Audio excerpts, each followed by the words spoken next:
शरण में राखू ने यो हमर गलती के माफ करू भोला शरण में राखू ने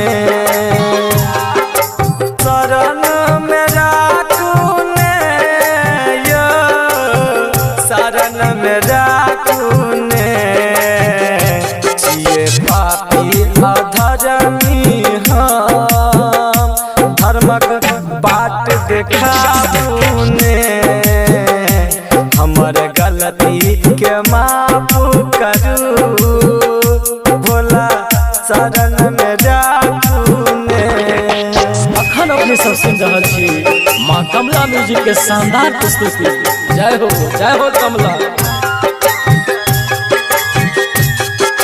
DJ Sumit Satish रईमा, DJ Sumit Satish रईमा, DJ Sumit Satish रईमा।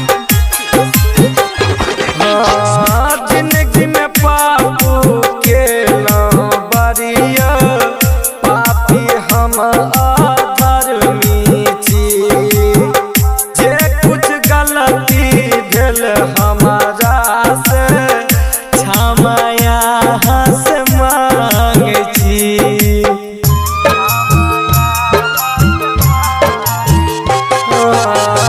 जिंदगी में पापू के बरिया पापी हम अधर्मी छी जे कुछ गलती भेल हमारा से क्षमा आप मांगे छी। दिया दंड हमारा गलती के, दिया दंड हमारा गलती के अब पार उतारू ने हमारा गलती के माफ करू भोला शरण में राखू ने। अखन अपने सब सुन रहल छी माँ कमला म्यूजिक के शानदार प्रस्तुति। जय हो कमला। DJ Sumit Satish रईमा, DJ Sumit Satish रईमा, DJ Sumit Satish रईमा। आहति Bhola डरदानी आहति त्रिशूलधारियो Prabhakar संग विनती कर गायक जय किसानियो।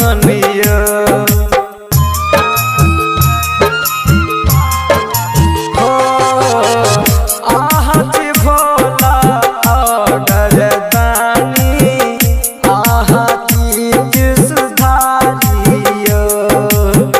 भारतीयन मोल विनती कर संग में अजमतिलियो।